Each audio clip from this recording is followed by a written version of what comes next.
Prânzul de noapte.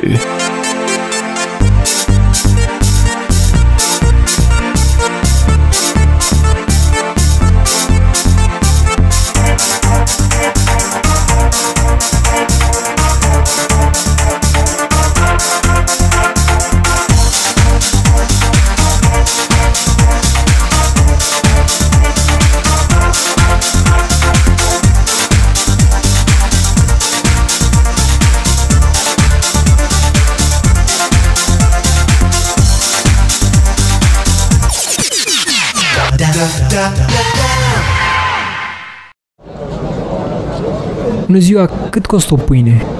Bună ziua, 1 leu. Glumiți? Știți cine sunt eu? Eu sunt cetățean european și am drepturi.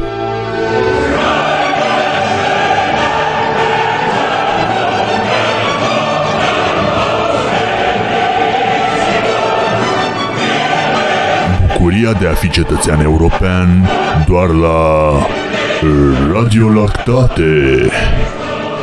Ne asculți până scoatem ontul din tine.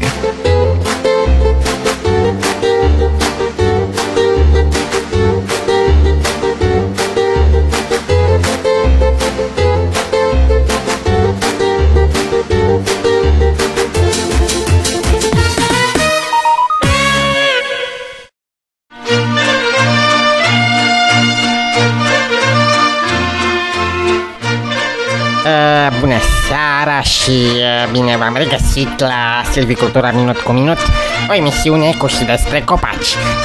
La microfon, ca de obicei, Marian Ploșniță și împreună cu DJ Regălie din regia de emisie vă urăm audiție plăcută. Împreună cu invitații din această noapte vom încerca, nu așa, să stoarcem de zeamă la propriu și la figurat ultimele noutăți din patrimoniul silvicultural. Pentru început să-i urăm bun venit domnului Victor Zimbru. Vă salut! Domnul Zimbru, așa, renumit opiniolog și scatologist de renume interjudețean, este autorul romanului cu același titlu, intitulat Despre tot, fără nimic, publicat în decursul anului trecut la editura Tiraspol. Mulțumesc! Și vă, dacă se poate, să nu mă numerați tot CV-ul acum. Desigur, sigur. Cu noi, nu așa, în această seară, este și domnul inginer Costache Pârș Cherestea. Cu și domnul... Vă rog mult, vă rog mult. Domnul Costache? Nu. Costaș? Nu, doamne. Cherestea? Șerestea, domnule. Domnul Șerestea este, după cum știm cu toții, inginer agronom și antreprenor cu experiență, fiți atenți, de peste 2 ani în domeniul silvic. Antrenor, domnul. Poftiți?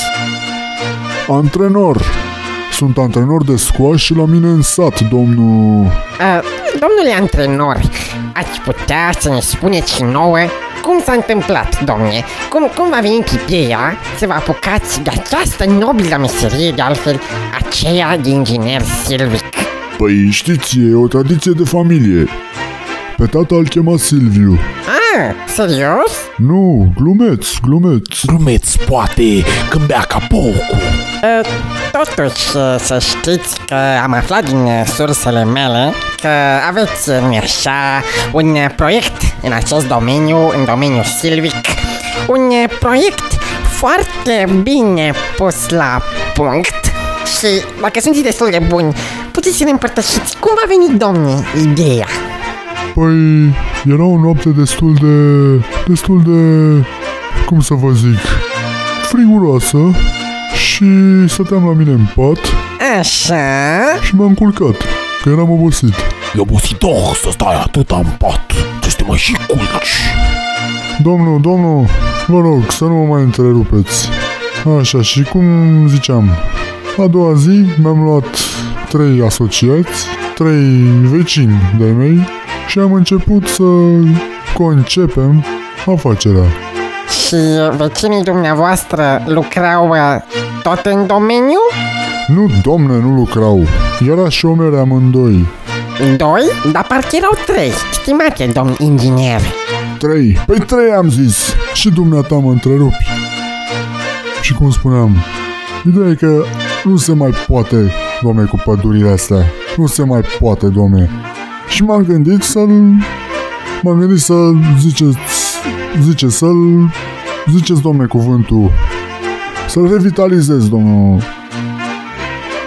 Da, ați citit, domnule Eminescu? Desigur, somnoroase păsărele, mai 3. Da, sigur, Eminescu a scris mai 3. El a scris și Amintiri din copilărie, și Baltagul, și tot el a scris Dreanță, cel cu ochii lipiți de faianță.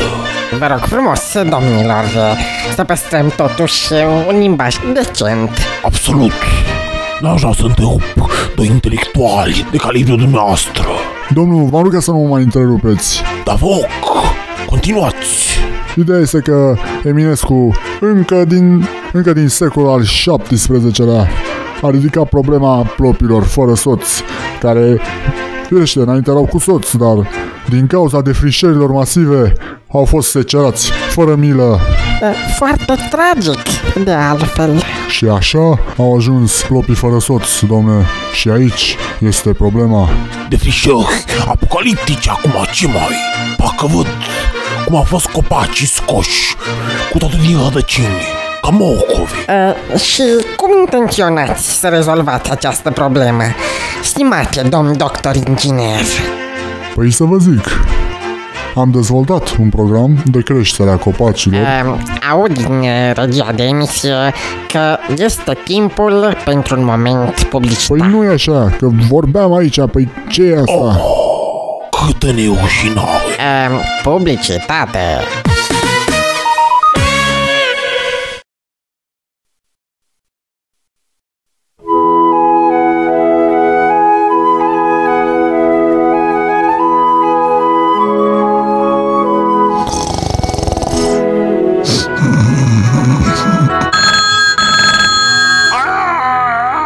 Ucică-te, cruța!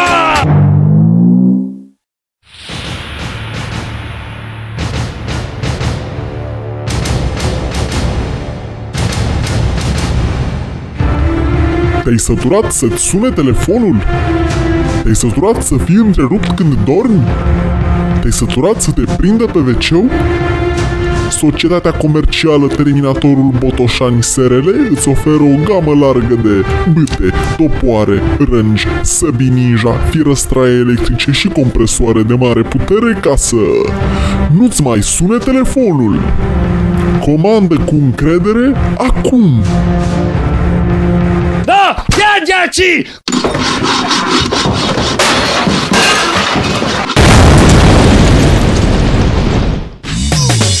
Se prăbușește armăsarul sub tine? Asinul tău e în depresie? Căruța e cea mai rapidă dobitoacă din ogradă?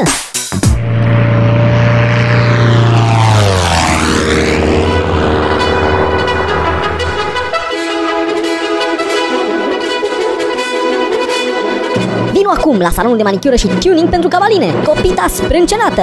Pentru servicii speciale, ce includ? Șlefuire și sau nichelare copite, tratament cutanat cu urzică sălbatică pentru o blană strălucitoare, tapiserii cu cai pentru a vedea cai verzi pe pereți, montarea de echipamente hidraulice pentru o pedalare ușoară și de sisteme cu injecție de oxid de azot sub coadă. Bateriile nu sunt incluse. Copita sprâncenată. Pentru o viață de calitate.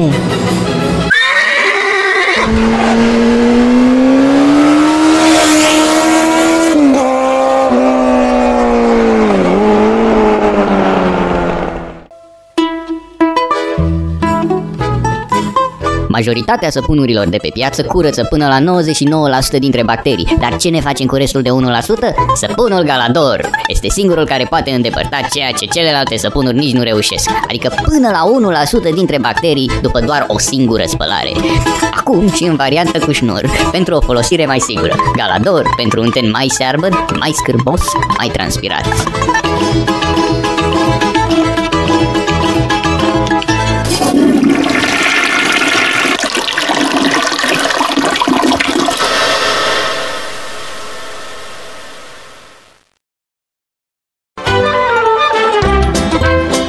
Radio Lactate, singurul radio care se prinde.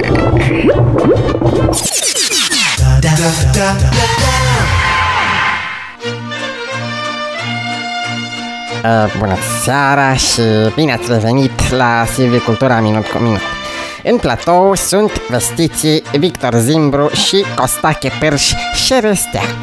Domnule Șerestea, știu că sunteți specialist în botanică accelerată și că aveți chiar și un doctorat în domeniu. Accelerată?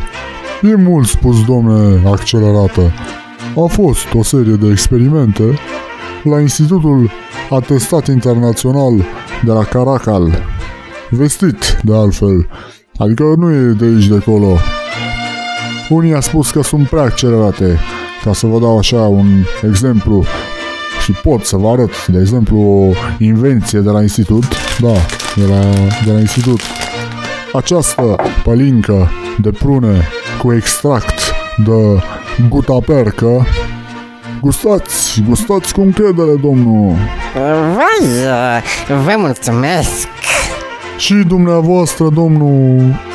Va trebui să vă refuz. Nu de alta, dar nu vreau să mor. Dar dumneavoastră beți. Poftă mare. Eu nu refuz. Ia să pun un paharel. Să știți că gutaperca procesată este extrasă din fecale proaspăt marinate de dropie în fază incipientă, pentru că... Ce scârbos! Păi da, pentru că numai în această manieră... Teribil! Sunt curios. Cu cine mai delectați papilele gustative în continuare? După halba asta de zeamă, de fecale, de dropie, parcă văd mazăre fiartă în salivă de dropie, saramură cu timpan de dropie, piele de dropie cu gem și să nu uităm gușă de dropie umplută cu mămăligă și whisky. Adică mă luați la mișto, domnul? Dar nici de cum. Vorbiți în continuare, că doar nu va dura emisiunea asta la nesfârșit. Are și ea un final. Se va termina la un moment dat. Sunt cu ochii pe dumneavoastră, domnul. Strașnic. Poate vreți să mă și intimidez acum. Și chiar sunt curios. Dacă o să mă gâdilați când clipiți. Și cum ziceam? Clipiți des, domnul? Și cum ziceam? Vă ascult. Și cum ziceam? Dar ziceți.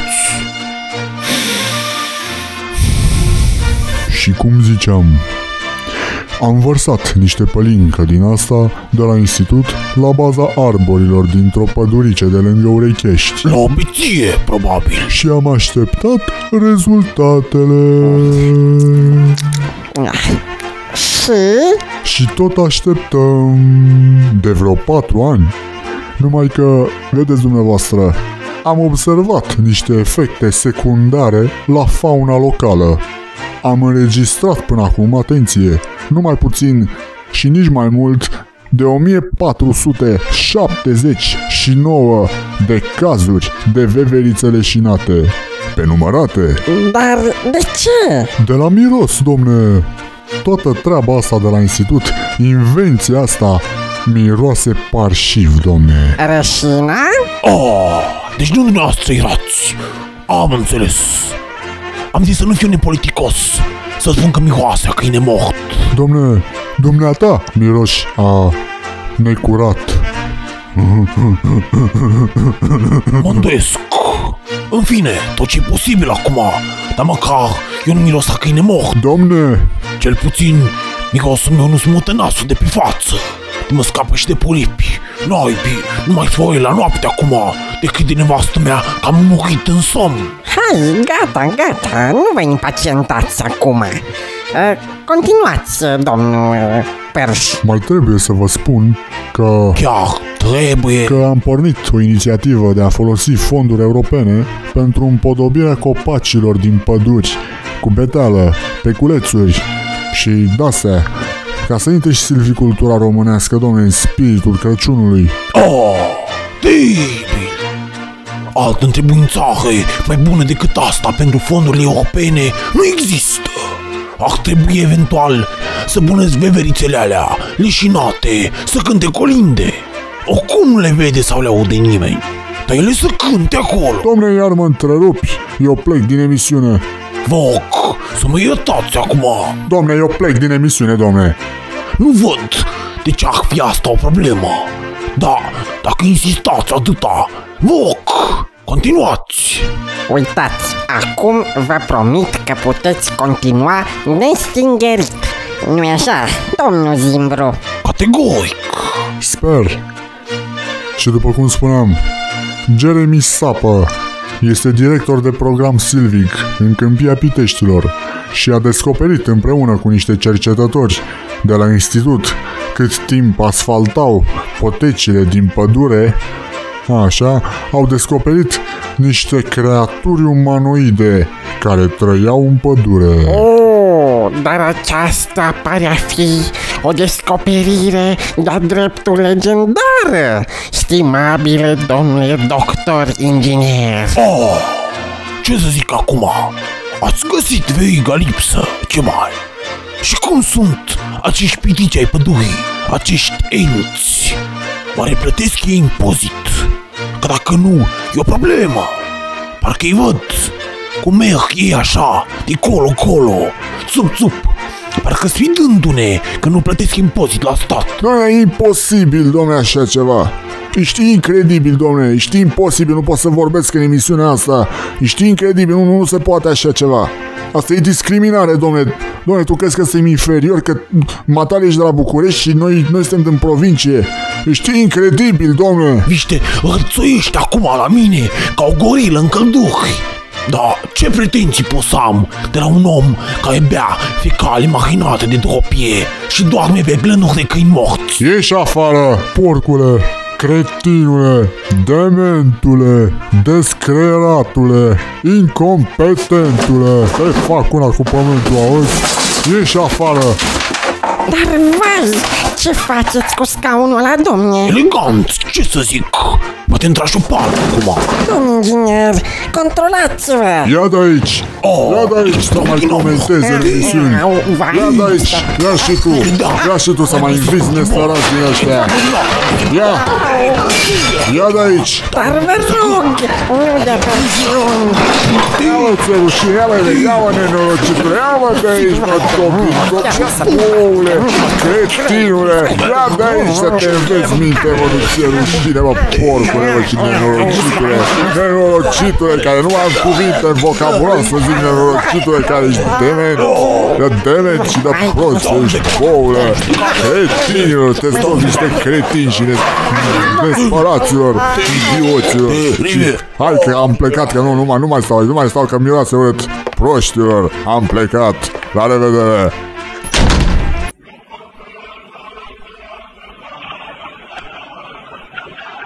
Ați ascultat Antena Partidelor Parlamentare.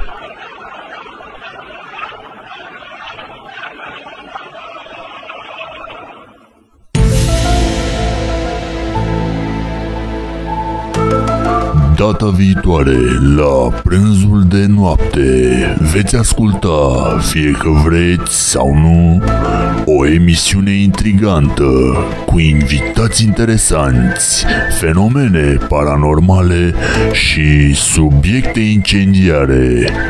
Toate acestea doar în emisiunea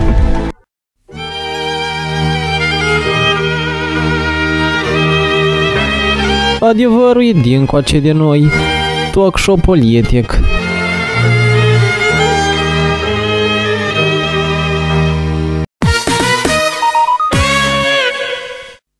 What is love?